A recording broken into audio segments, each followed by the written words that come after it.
La Belgique, pour nous Français, c'est le pays de la frite et du surréalisme, de la brique et de la belgitude. Les clichés ont la vie dure. Mais connaît-on vraiment notre plus proche voisin? Que savons-nous par exemple de cette autre spécialité, la frontière linguistique, une ligne de démarcation qui coupe le royaume en deux depuis 50 ans, Flandre au nord, Wallonie au sud et Bruxelles au milieu. C'est cette fracture qui semble se creuser au fil des crises politiques que nous avons voulu suivre. Pour essayer de lire l'avenir dans ses méandres, voir si, comme on l'entend chez nous, la Belgique est vraiment au bord de l'implosion, et si, comme on le dit parfois, ceci n'est plus un pays. L'arpenter d'est en ouest, en prenant notre temps, en écoutant ces Belges qui ont tous évidemment leur point de vue sur la question, un road movie à travers un pays qui n'a vraiment rien de plat.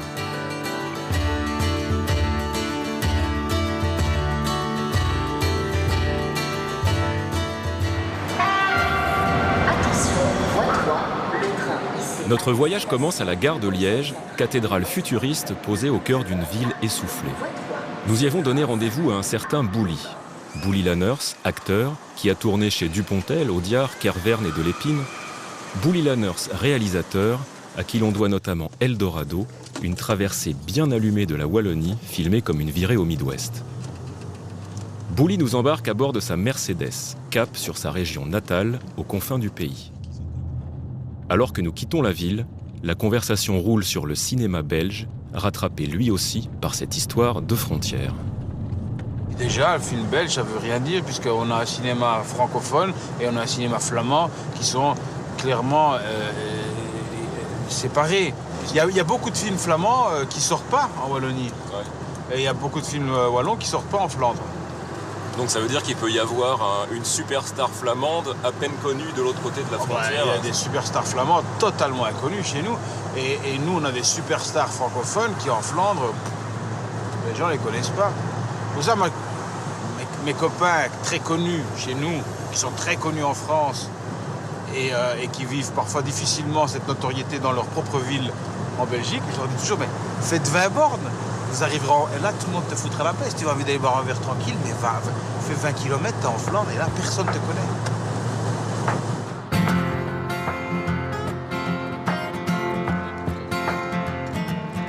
Est-ce que toi, quand tu vas en Flandre, tu as l'impression d'être presque dans un autre pays?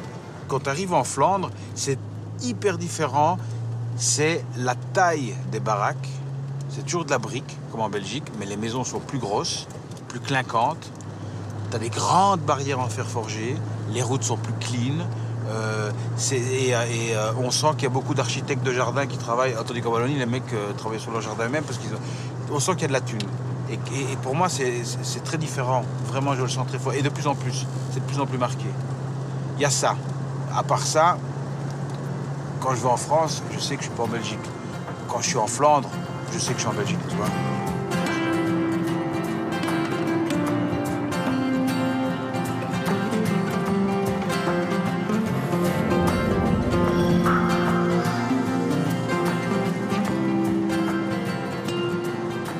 Voilà, bon là, tu as la Hollande. Tu vois, d'ailleurs, on voit au bout, là, c'est ici. Là, tu as la Hollande. Oups. Là, tu as l'Allemagne. Ça, c'est la Wallonie. Mais si tu vas là, c'est les Fourrons et c'est une enclave flamande qui est collée à la Hollande, donc qui ne peut pas vraiment communiquer avec le reste de la Flandre. Tu dois passer par la Hollande pour aller... Mais rassure-toi, il n'y a pas de vaccins spéciaux à faire. Et au niveau des papiers, il n'y aura pas de contrôle. T'inquiète pas, ça va bien se passer. En fait, on passe la frontière linguistique très facilement, tu sais.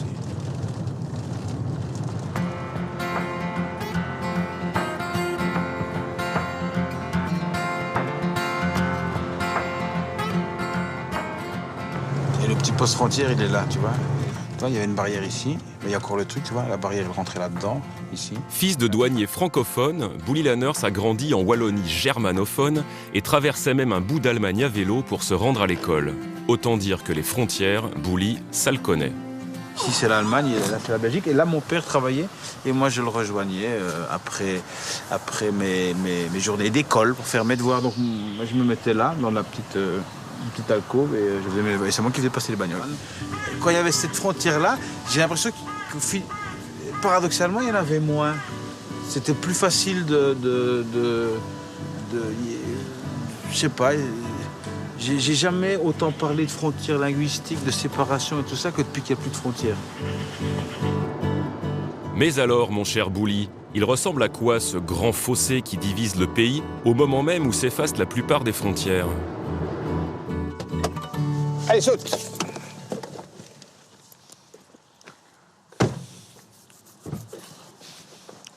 Tu vois? Ça, c'est une frontière linguistique. Donc moi, ça me perturbe toujours un peu parce que quand j'étais petit, les frontières avec mon père, elles étaient perpendiculaires à la route. Celle-ci, elle est parallèle à la route. Là, par exemple, tu es en Wallonie. Mais là, par exemple, je suis en Flandre. C'est radicalement différent. Donc là, je viens en Flandre. Et moi, je repasse en Wallonie, tu vois. Là, je promène mon chien en Wallonie et je me dis, tiens, j'aimerais bien promener mon chien en Flandre. Et je vais un peu promener mon chien en Flandre. Bon, après, si j'ai envie de rentrer chez moi et que j'ai le mal du pays, je reviens et je dis, ah ben là, ça fait du bien de rentrer chez soi, tu vois. Là, ce type, il roule à droite, il roule en Flandre. Ou c'est le contraire. On ne sait plus très bien, hein.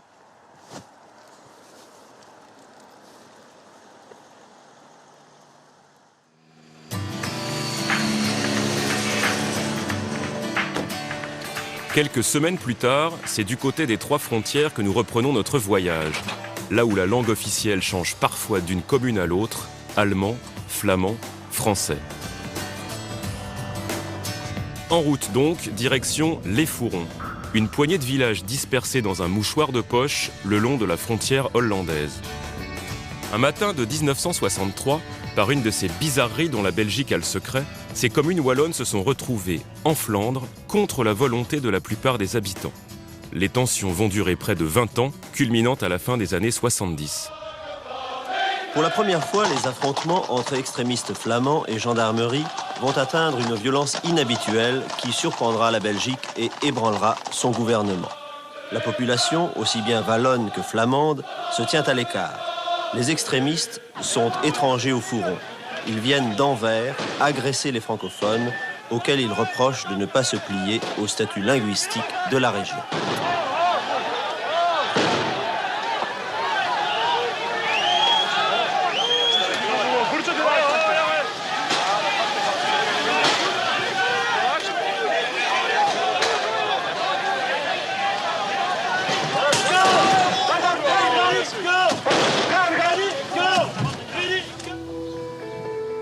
Si la tension a fini par retomber, le paysage porte encore la trace de ces épisodes fratricides.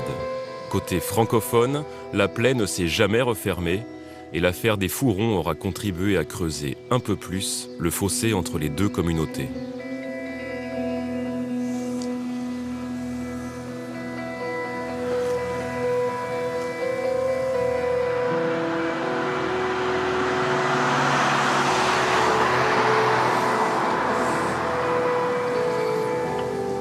La frontière serpente sur plus de 300 km, le plus souvent à travers champs, sans qu'il soit nécessaire de l'indiquer, car tout le monde sait parfaitement où commence l'autre côté. Seuls quelques panneaux sur les principaux axes routiers rappellent son existence aux étrangers que nous sommes. Mais en chemin, les communes prennent souvent une double identité. Jodogne devient Heldenaken, Tienen devient Tirlemont. On finit par tourner un peu en rond et le GPS nous envoie dans le décor.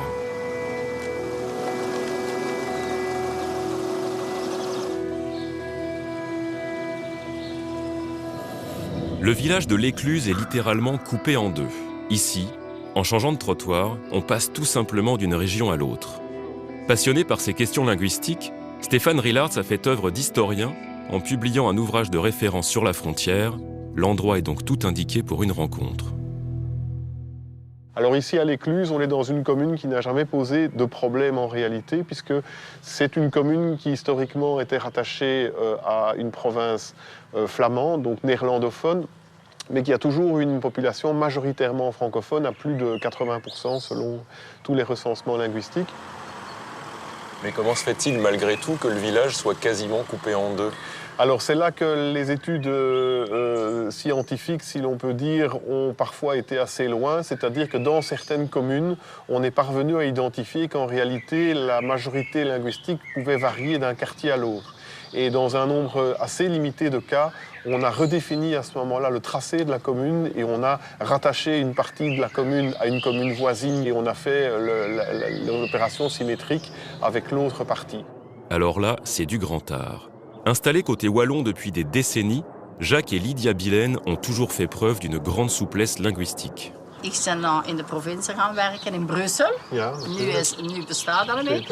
Ik ga soms mensen rond mij dat Frans spreken en dat Vlaams spreken. Dus soms moest ik in Vlaams spreken en soms moest ik in Frans spreken. En dat ging allemaal. Als je moet je zeggen altijd. Moi, je me suis mariée avec un Flamand, donc voilà. Sa maman et tout ça, eh ben, ce sont des Flamands. Donc là, je dois parler flamand. Mes enfants, j'ai voulu les élever en 2 langues, donc ils savent les 2 langues. Mon petit-fils, en étant tout petit, a dû parler les 2 langues. Et il parle les 2 langues. Il est à l'école à Louvain qui va rentrer, donc flamand.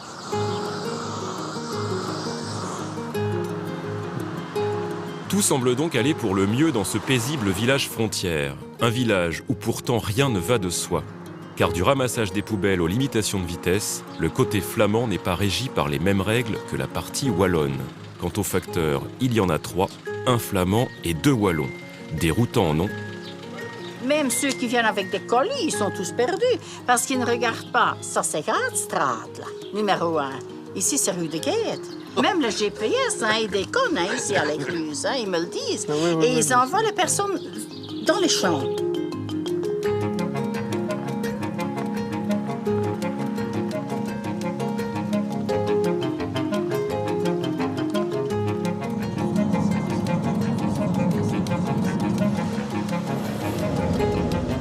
De l'autre côté de la frontière linguistique, la ville de Louvain, ou plutôt Leuven, est célèbre pour sa prestigieuse université, mais aussi pour une affaire qui fit trembler tout le pays à la fin des années 60.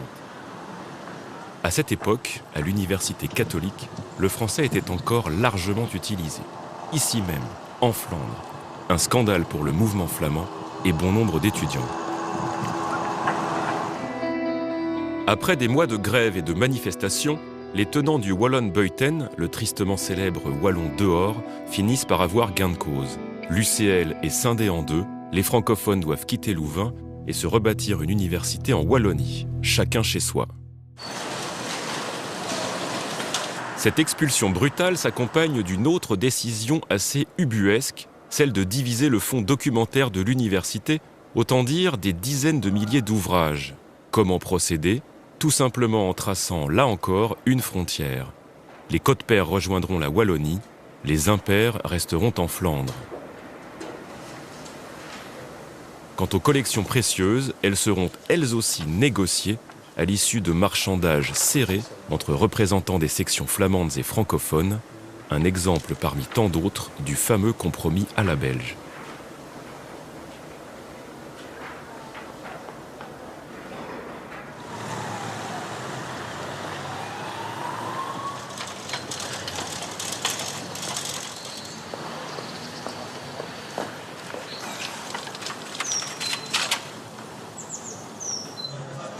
C'est presque sans transition que l'on se retrouve à Louvain-la-Neuve, à 25 km de là. La ville nouvelle, sortie des champs en quelques années, ressemble à un immense campus. 40 000 habitants, dont 20 000 étudiants, et pas un mot de flamand. Nous leur avons demandé si ces vieilles querelles avaient encore un sens pour eux et quels étaient leurs espoirs quant à l'avenir du pays. On a des préjugés en fait, c'est ça, on a des stéréotypes, c'est dû au manque de connaissances d'autrui. On n'a pas les mêmes cours d'histoire. Bêtement, en Flandre, on n'a pas le même cours d'histoire qu'en région francophone. Et ça, je trouve ça stupide, parce qu'on apprend des choses différentes, les points de vue sont différents, mais on devrait uniformiser tout ça. Et ça permettrait justement de passer outre ces querelles et d'aller de l'avant. Cette frontière, voilà, cette frontière linguistique, c'est avant tout symbolique. C'est toujours les minorités qui se font le plus entendre, les extrémistes qui se font le plus entendre, c'est le principe, hein, c'est eux qui gueulent le plus fort, et donc c'est eux qu'on entend, alors que la majorité des gens s'en désintéressent parce que ce n'est pas un problème, on en fait un problème alors que ce n'est vraiment pas un problème. Pour vous, quelle différence majeure il y aurait entre un flamand et un wallon, ou une flamande et une wallonne? À part la langue, vous voulez dire? À part la langue, Franchement, j'en sais rien. Enfin, pour connaître quelques amis flamands, pour moi, on est les mêmes. Il n'y a pas de... Enfin, non, je sais pas. On est les mêmes, pour moi, à part la langue. C'est ça qui a tout coincé au début, c'est que les francophones n'ont pas essayé d'apprendre le flamand. Or, les flamands l'ont fait, et plusieurs flamands, et énormément même, de l'autre côté, sont bilingues, quoi, flamand-français. Donc quand on entend dire que la Belgique est au bord de la séparation, vous, c'est une chose à laquelle vous ne croyez pas du tout? Pas trop, non. Après, je sais bien qu'il y a des séparationnistes, ou je sais pas trop comment ils s'appellent. Mais non, pas trop. Enfin, je trouve que c'est un peu extrémiste comme idée. Et moi, je ne suis pas pour, parce qu'on sait très bien s'entendre avec les langues différentes. On parle juste anglais entre nous, entre flamands et francophones, et je m'en fais pas trop pour l'avenir.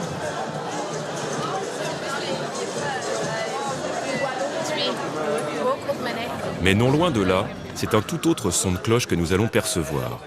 Comme tous les ans à la même époque, la communauté flamande du Brabant se retrouve pour le Gordel, en français la ceinture, une grande boucle de 100 km autour de Bruxelles.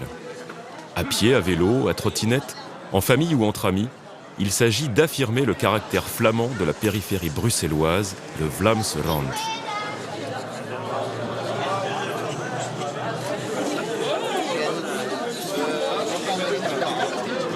Ce dimanche matin à Rode-Saint-Genèse, un groupe de marcheurs encadrés par des militants déterminés dévoilait un lion un peu fatigué quelques minutes avant de partir en croisade. Parmi ces flamingants, il en est un qui milite depuis son plus jeune âge. Bart de Valk, instituteur, est aujourd'hui président du VVB, mouvement nationaliste tendance radicale. À l'entendre, autour de Bruxelles, les Flamands seraient victimes de l'impérialisme francophone. Quelques jours plus tôt, Bart nous tenait un discours un peu difficile à suivre, dans lequel la Belgique tenait le mauvais rôle. België is eigenlijk een slecht huwelijk. Het is een gearrangeerd huwelijk. Het is een beetje een opgedrongen huwelijk, waarbij... En in een gearrangeerd huwelijk heb je altijd een of andere partner die zich niet aan de afspraken kan houden. Het is niet de schuld van de Vlamingen dat het slecht gaat in de rand. Het is de schuld van die Franstaligen die op een gegeven moment de gemeente willen annexeren. Want het gaat om annexatiepolitiek. Wij noemen het echt... we vergelijken het soms met de bezette gebieden in de Gazastrook. Zij komen daar wonen, zeggen we zijn de meerderheid en nu is het van ons. Ja, dat is puur annexatie. Dat is kolonisatiepolitiek. En het gevaar is vooral dat zij eisen dat die gemeenten bij Brussel zouden moeten aansluiten. Le long de la frontière, dans certaines communes, les minorités linguistiques ont le droit d'utiliser leur langue maternelle pour toutes les démarches officielles. Ce sont les communes à faciliter. Mais autour de Bruxelles, ça se complique, car dans les 6 communes à faciliter, toutes situées en Flandre, la minorité francophone est devenue majoritaire. Et nombreux sont ceux qui souhaiteraient leur rattachement à la capitale. Impensable, répond la Flandre, qui n'entend pas céder un pouce de son territoire.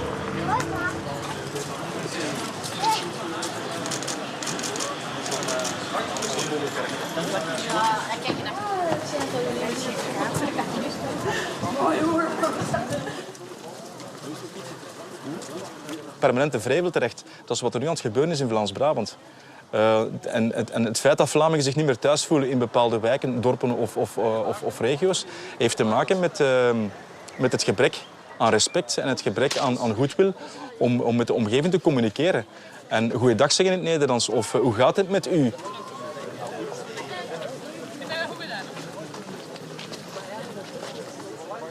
We willen dat er op korte termijn of lange termijn dat de puntjes op de i blijven gezet worden. Dus we blijven voortdoen tot Vlaanderen onafhankelijk is en tot de taalgrens een staatsgrens wordt.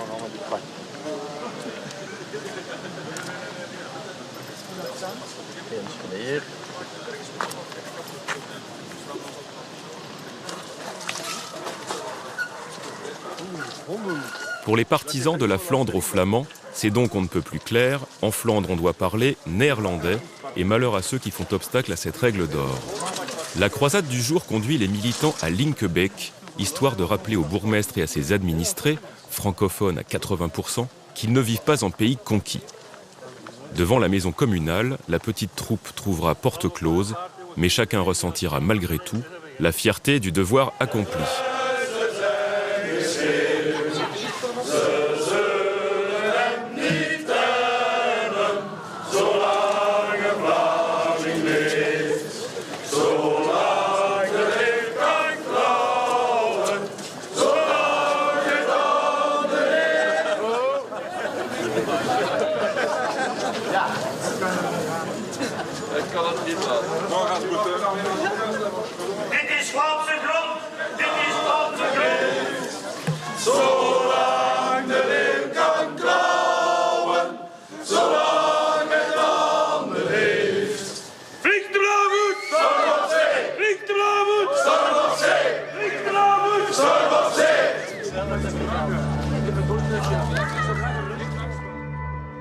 Wallonië is bezet geweest door Romeinse troepen. De Walen waren ook voornamelijk Kelten. En dus zij hebben, zou ik het zeggen, een zekere levensstijl van de Romeinen overgenomen. Alijs, op gemakske, een beetje trager. Is het morgen niet? Ook goed, dan is het overmorgen. Wallonië is eigenlijk een van de laatste communistische staten van heel West-Europa. On éprouve un certain malaise face à de tels propos qui confirment ce que l'on pouvait craindre vu de France. La Belgique n'en aurait plus pour très longtemps. Mais quelque chose nous dit que ce discours débité à la mitraillette n'est peut-être pas tout à fait représentatif de l'opinion flamande. Espérons que la suite du voyage nous donne raison.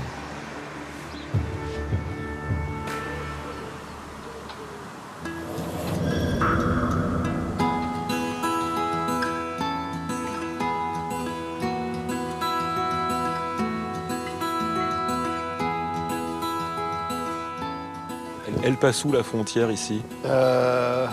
L'autre côté du lac, vous êtes chez les Flamands. Et ici, vous êtes chez les francophones. Vous habitez de l'autre côté? Moi, j'habite chez les Flamands, oui. Et je suis marié avec une Française. Et vous venez pêcher du côté francophone parce qu'il y a plus de poissons? Ça mord mieux parce que j'ai des asticots flamands. Hein.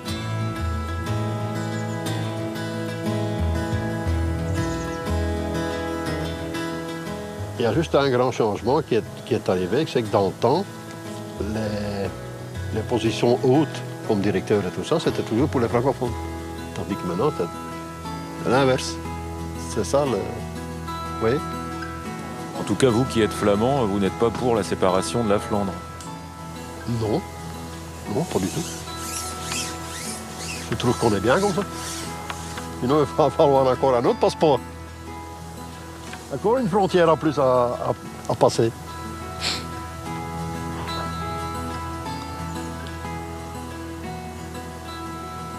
J'y crois pas tellement là, de la séparation et tout ça. Ça a toujours marché, pourquoi ça ne marcherait plus maintenant?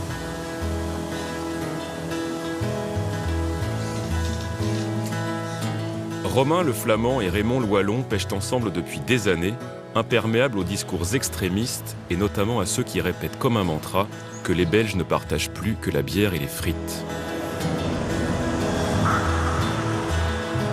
Car ils ont dans leur patrimoine commun bien plus que cela.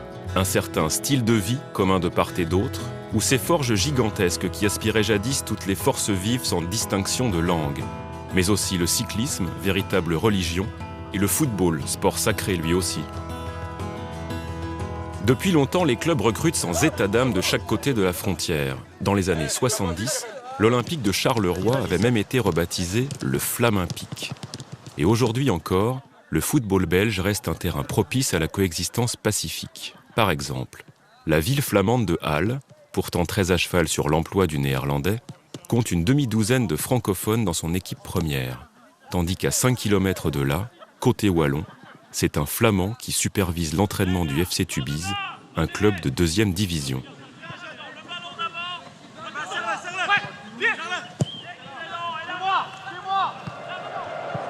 Et cette année, le football belge est à la fête. Après un interminable passage à vide, les Diables Rouges enchaînent les victoires et le public en redemande. Les compagnies Hazard, Courtois et autres Fellaini incarnent aux yeux de tous une Belgique unie, une Belgique qui gagne. Nous n'avons pas trouvé de tribune réservée aux Flamands ou aux Wallons, mais tout à leur bonheur, des supporters avec un seul mot à la bouche, en anglais, Belgium.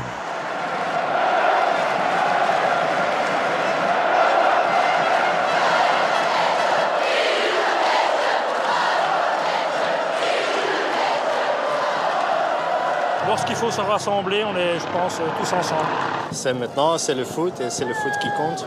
C'est un engouement général, hein, clairement, au niveau de l'équipe nationale. Moi, je me sens flamand, mais aussi belge.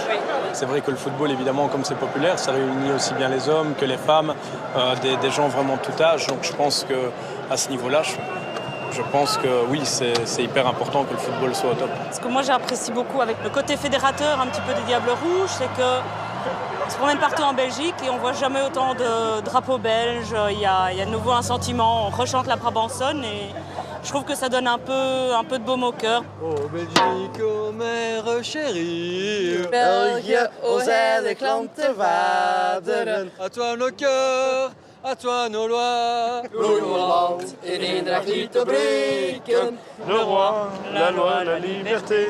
Voor vorst, voor vrijheid en voor recht. Ce soir-là, l'hymne national était une fois de plus massacré dans les deux langues et la Belgique l'emportait 2-1.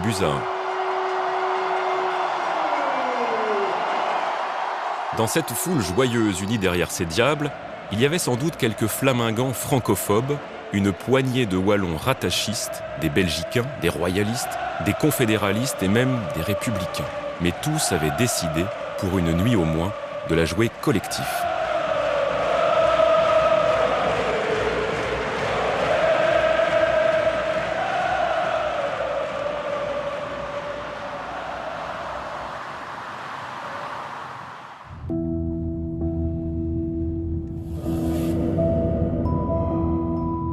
Individuellement, le belge est plus difficile à saisir. Un exemple. Dans les deux langues officielles de Bruxelles, on dit « nee misschien », non peut-être, ça veut dire « oui ». Et on dit aussi « ja zeker », oui sans doute, ça veut dire « non ». Avec ça, allez comprendre quelque chose à l'homo belgicus.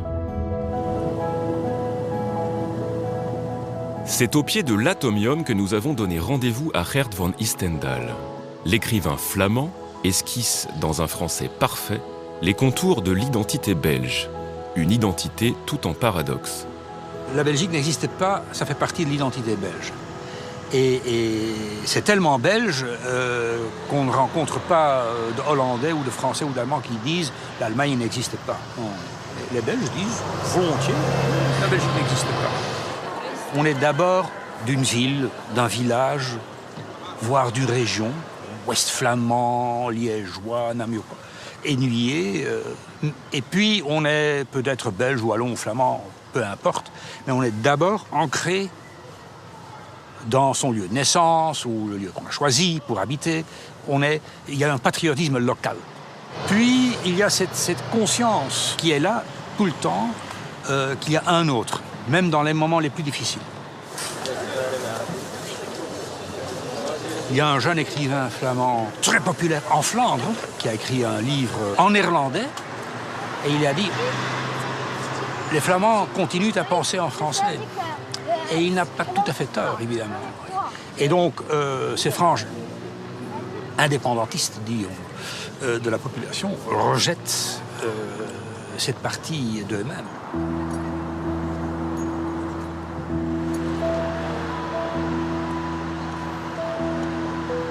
Ce pays ne serait-il pas qu'un chantier perpétuel?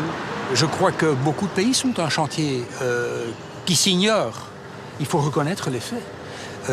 Et surtout, l'Europe, qui a maintenant 28 États membres, c'est un chantier en permanence. C'est pas beau à voir, d'ailleurs. Mais la Belgique n'est pas très belle. Mais il faut vivre. Et donc, il faut s'accommoder un peu et rafistoler là, et rénover là. Les États, dans la grande construction européenne, sont en train de se dissoudre comme un morceau de sucre dans une tasse de café. Et la Belgique en est très consciente. On sait que l'État, ce n'est pas l'éternité. L'État, c'est quelque chose qui passe. Et il y a des États qui ont duré des siècles et puis dont personne ne parle plus, sauf les historiens.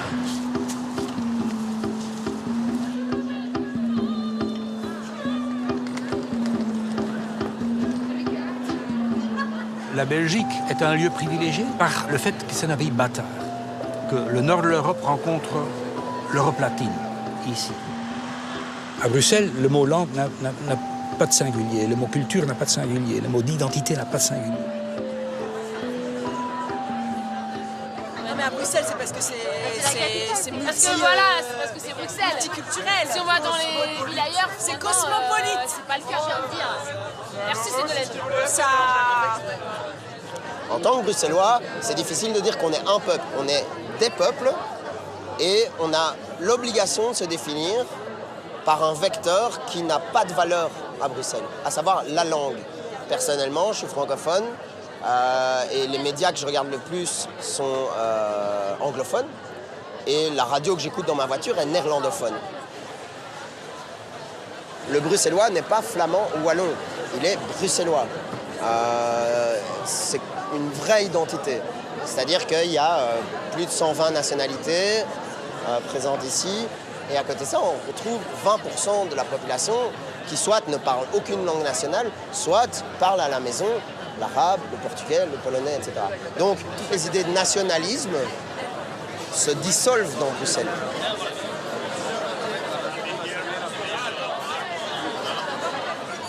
Ik ga veel uit in Brussel, naar verschillende plaatsen en verschillende bars en zo. Want Vlaams is mijn moedertaal. En ik schrik er niet van af, ik word er niet van afgeschrokken om Frans te praten. Maar als je eens gewoon op café wilt gaan, een pint gaan drinken en onbezoldigd praten over het leven en zo, dan is het altijd gemakkelijker om het in je moedertaal te doen. Voor ons is het echt allemaal goed, zolang als we op het einde van de dag maar een pint kunnen drinken en een sigaret roken. Zo is dat, hè.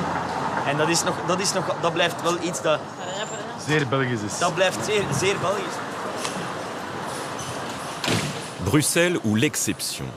Car cette Babel si conviviale est une enclave bilingue en Flandre. Sa dimension internationale attire chaque année de nouveaux travailleurs qui n'ont souvent d'autre choix que de s'installer en périphérie, dans le Brabant flamand. Or, ces nouveaux venus ne maîtrisent que rarement le néerlandais. Face à cette tache d'huile qui menace de s'étendre sur leur territoire, certaines communes ont décidé d'ériger des barrières linguistiques. À Dilbeek, qui compte pourtant une importante minorité francophone, interdiction est faite aux agents communaux de s'exprimer en français. Et aux portes de la ville, nous sommes accueillis par un message de bienvenue un peu refroidissant. Dilbeek, waar Vlamingen thuis zijn. Ça veut dire que les Néerlandais sont chez eux ici. Les Néerlandais ou les Flamands? Ah, non, oui, les Flamands, quoi. Waar Vlamingen thuis zijn, dat betekent eigenlijk dat er hier in Dilbeek enkel Nederlands zal mogen gepraat worden. Le but, c'est qu'on ne perd pas notre langue. Si quelqu'un d'une autre langue va à la commune, il doit prendre un tolk avec. Un tolk, quelqu'un qui traduit. Je trouve c'est dommage, oui, plutôt que d'accueillir d'autres personnes et d'enrichir vis-à-vis, d'un point de vue culture, je veux dire. Comme vous dites, il y a beaucoup d'étrangers qui habitent, de francophones qui habitent ici, parce que c'est tout près, c'est vraiment, on est à 50 mètres de Bruxelles, région de Bruxelles, je veux dire. Moi, je suis né ici. Moi, je suis un vrai flamand, hein. Mais j'ai toujours respecté les gens qui venaient. Mon père était un marchand de bière. Il avait une salle de danse. On devait parler avec celui-là qui vous fait manger, hein, monsieur? Chaque fois, même si ce n'est pas en Belgique, là où tu vas, tu dois d'abord, pour communiquer, apprendre la langue locale et ensuite pour pouvoir vivre ou communiquer avec les gens. C'est comme si tu es chez toi et que quelqu'un vient te rendre visite chez toi, dans ta maison et qui ne veut pas ou qui ne fait pas d'effort pour parler ta propre langue. Donc il n'y aura pas de communication. Si l'on peut comprendre cette volonté de préserver coûte que coûte une certaine identité culturelle, certaines méthodes sont en revanche plus difficiles à accepter. Dénonciation, vexation, on ne recule parfois devant rien pour tenir le français à distance. À Rode-Saint-Genèse, un curé a refusé de célébrer les funérailles de l'un de ses paroissiens francophones. À Zaventem, la location de cette salle des fêtes est interdite aux non-néerlandophones. Pour accéder à la piscine du domaine d'Huizingen, les habitants de la commune wallonne de Waterloo doivent payer 3 fois plus cher que leurs voisins flamands. À Strombeek, le club de foot a été exclu des instances municipales parce que l'entraînement se faisait en français. À Overijse, les agences immobilières ont reçu un courrier leur rappelant que les panonceaux devaient être rédigés en néerlandais uniquement. Et à Liedekerk, la mairie a voulu interdire les aires de jeu aux enfants ne comprenant pas le néerlandais, une disposition contraire à la loi sur les discriminations. Après avoir évoqué ces bien sombres anecdotes, c'est dans le cadre enchanteur du Rosedale Palace que nous comptons retrouver un peu de légèreté et qui sait, un peu d'unité. Au programme, les sélections provinciales pour le concours de Miss Belgique, soit ce soir-là, l'élection de Miss Bruxelles, Miss Brabant flamand et Miss Brabant wallon. 3 Miss, 2 langues, la cérémonie va durer près de 5 heures. Juste avant que les prétendantes ne montent sur scène, nous nous sommes introduits en coulisses pour voir si la frontière linguistique passait aussi par là. Pour moi, être Miss Belgique, c'est pas forcément une question de langue. Allez, la Belgique est un pays où on parle plusieurs langues et donc la Miss Belgique n'est pas forcément obligée de parler toutes les langues du moment qu'elle se fait comprendre. Si je suis donc Miss Belgique, je crois que je m'exprimerai dans les 2 langues parce que donc celle d'il y a 2 ans parlait que néerlandais, exclusez-moi, même si elle était bilingue. Celle de cette année parle plus souvent français et je sais que j'ai la facilité de m'exprimer dans les 2 langues sans réel souci. Merci mesdames et messieurs, soyez les bienvenus. Je suis très ravie d'être ici pour vous souhaiter les bienvenus. L'élection de Miss Brabant Flamand, Miss Bruxelles et Brabant Wallon. Ik zou jullie natuurlijk allemaal van harte welkom willen heten. Een zeer goede avond aan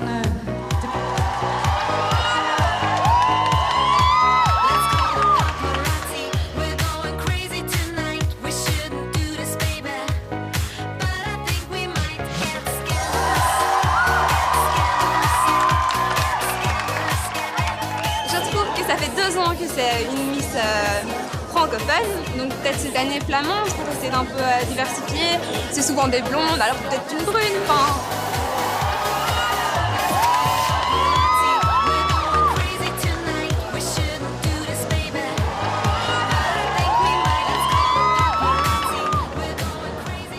Moi, je préférerais représenter vraiment la Belgique telle qu'elle est, quoi, pas juste la Flandre ou juste la Wallonie. Je veux représenter tout, quoi. Je veux dire que même les gens de Wallonie se disent « Ah, la Miss Belgique ».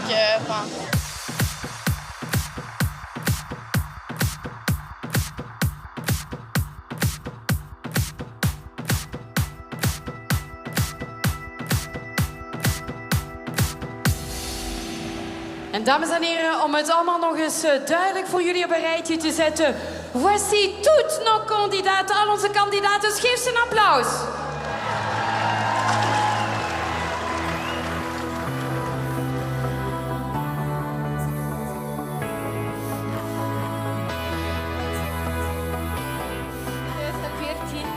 Is Anissa Blondin.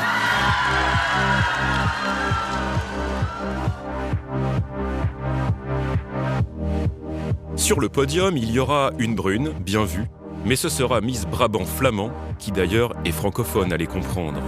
Les 2 autres lauréates seront blondes, et néanmoins francophones elles aussi. Émus par les larmes des unes et la joie des autres, nous reprenons la route, rassérénés par cette vision d'une Belgique sexy, souriante et très à cheval sur son bilinguisme. Matin première, le café serré. Et on va se tourner donc vers Bert Kruismans qui a quelque chose ce matin à dire aux Français. Goedemorgen Bert. Goedemorgen Georges, goedemorgen. Allez, on est parti. Il y a 2 sortes de Belges. On a des Belges comme Cécile de France, Benoît Poelvoorde, les frères Taloche, Georges Lauwerys. Ce sont des Belges sympas, gentils, modestes, francophones. Bref, ce sont les Belges que vous connaissez bien en France. Et alors, on a les autres. Oui, comme moi. Un Belge du Nord. Un Flamand. Un vrai. Nous sommes même la majorité en Belgique. Bienvenue en Flandre.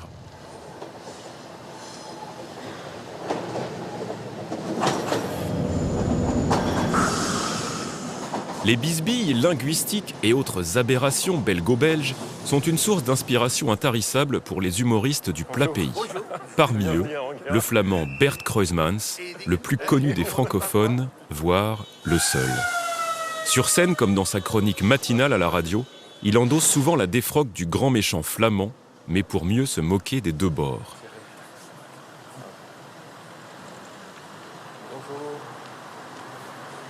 D'abord, je commence en néerlandais. Je dis chaque semaine, je dis Goedemorgen Georges, bonjour Georges. Parce que l'animateur, il s'appelle Georges Lauwerys, un nom flamand, mais c'est comme ça. Je pense qu'un tiers des Belges francophones ont des noms néerlandophones, ont des racines en Flandre. Et je me rappelle bien quand j'ai commencé avec ça en 2010, je commençais avec quelques phrases en néerlandais. Et j'étais stupéfié, il me regardait. On n'a pas dit à ce mec qu'on devait le faire en français. Ces 2 radios, ces 2 télés, radio-télévision belge et côté côté néerlandophone de Vlaamse radio en télévisie, sont dans le même bâtiment, mais ils ne connaissent plus l'autre, ils ne travaillent plus ensemble. Les locaux eux-mêmes sont d'une certaine manière séparés? Oui, de plus en plus. De plus en plus. On a dit ça, c'est raison de sécurité. Mais il y a parfois des invités, des gens qui arrivent côté néerlandophone, parce qu'il y a aussi 2 entrées. Côté néerlandophone, qui disent oui, on m'attend là, côté néerlandophone, mais d'abord, on m'attend aussi pour une interview côté francophone. Est-ce que vous pouvez dire à ce monsieur-là que je suis en retard? Oh non, monsieur, moi je n'ai rien à foutre avec ça. Ça c'est de l'autre côté, c'est de l'autre côté de la frontière. Il y a un couloir principal, et ici c'est néerlandophone, de l'autre côté c'est francophone, mais il y a des lumières dans le sol. Vraiment, sur la frontière. Alors je me demande, si ces lumières sont cassées, qui est responsable?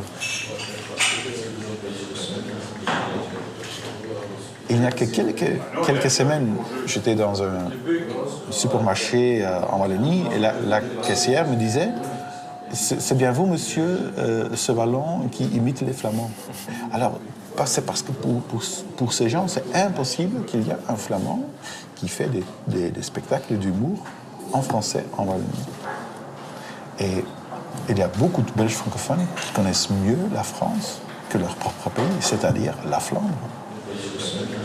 Moi, je trouve la Belgique un pays très intéressant parce qu'il y a beaucoup de choses qui sont évidentes à Paris, à Londres ou à Amsterdam ou à Berlin qui ne sont pas chez nous. Surtout à Bruxelles, quand je rentre dans un bâtiment, il y a un monsieur là-bas, un huissier. Est-ce que je vais dire bonjour? Est-ce que je vais dire goeiedag? Est-ce que je vais dire bonjour, goeiedag ou goeiedag, bonjour?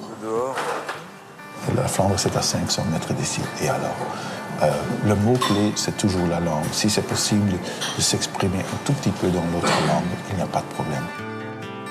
Drôle de pays tout de même, où l'on se demande comment dire bonjour, où il a fallu un conseil des ministres pour confirmer que le nouveau roi Philippe aurait aussi le droit d'apposer son prénom en flamand au bas des textes de loi. Alors finalement, la Belgique, qu'est-ce que c'est?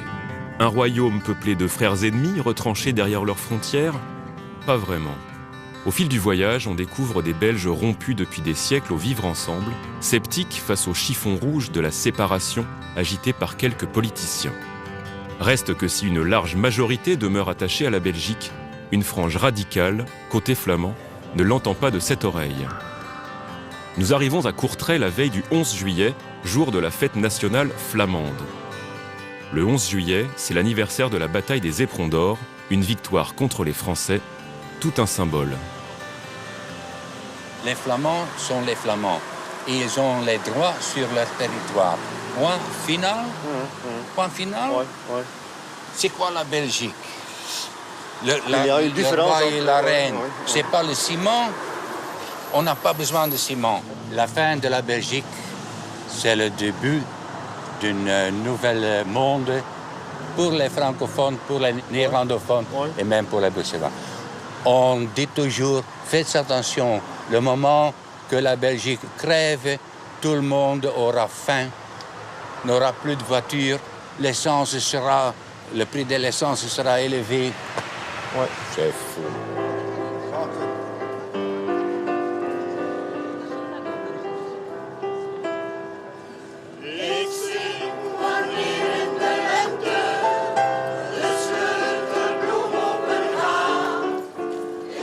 Alors on ressort les lions, les hymnes et les slogans, sauf que dans ce cortège-là, parmi les retraités en colère et les militants républicains, on tombe aussi sur les gros bras en uniforme du Voorpost. Ce mouvement d'extrême droite ne revendique rien moins que la réunion de tous les territoires néerlandophones, y compris l'Afrique du Sud.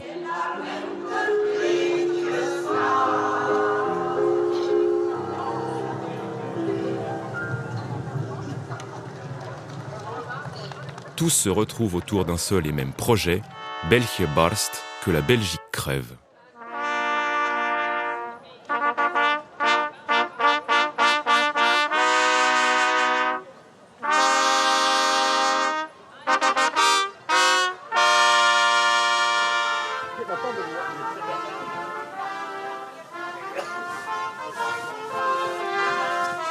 Où est-ce qu'on va là?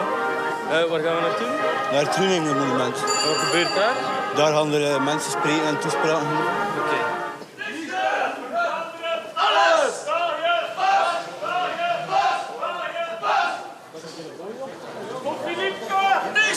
Voor Vlaanderen, alles! Waar je barst!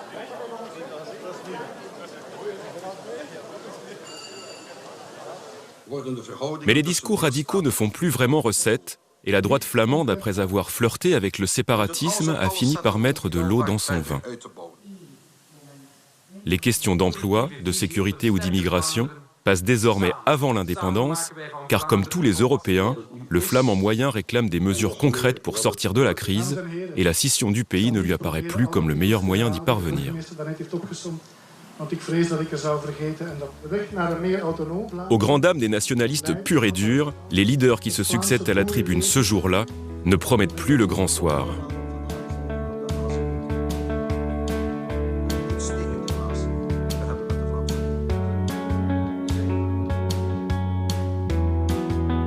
Malgré la prudence des orateurs, certains propos entendus ce jour-là ne nous ont que modérément rassurés quant à l'avenir du pays, nous qui avions pourtant fini par croire en sa devise « L'union fait la force ».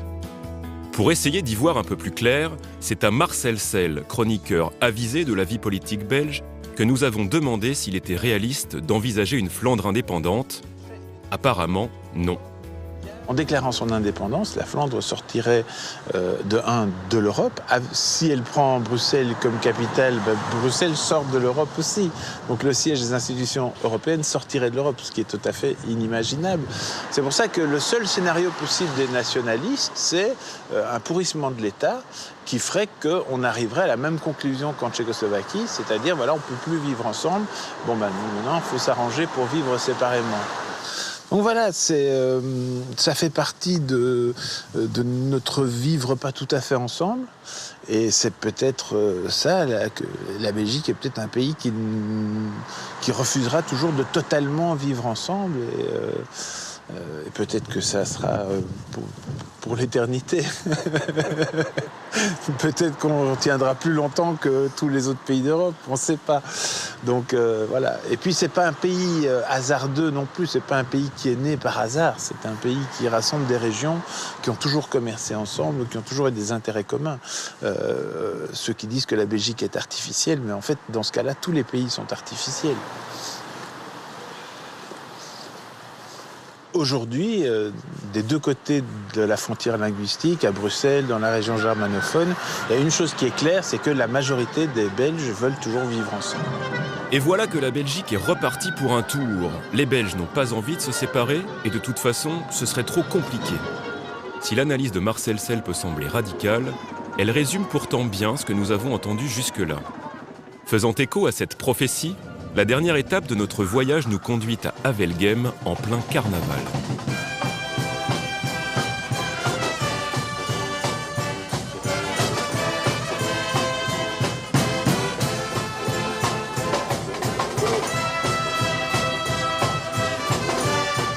Sous les flonflons et malgré les averses, jongleurs flamands et harmonies francophones ont confirmé, s'il le fallait, que la Belgique était possible.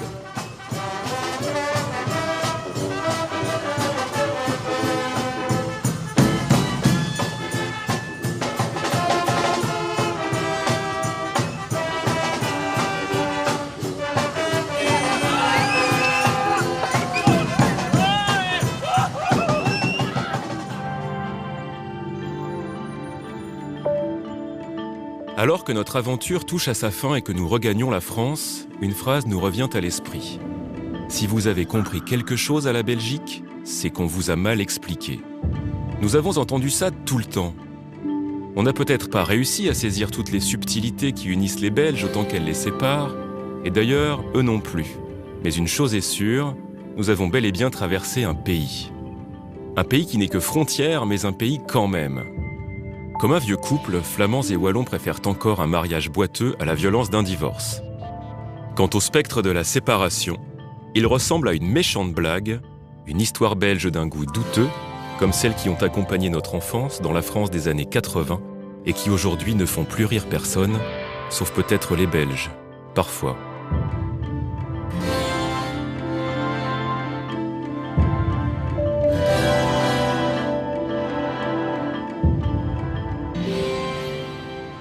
sais bien que vous, Français, vous êtes toujours fiers, souvent fiers d'être Français. Nous, on est toujours étonnés d'être Belges. Et je trouve que j'aime bien ce statut-là. T'es belge ou tu ne l'es pas? Tu es de la Flandre ou bien de la Wallonie? Nos deux régions peuvent très bien rester unies. Oui, mais voilà, si tu suis la NVA, tu n'as pas beaucoup de choix. La Belgique te quittera.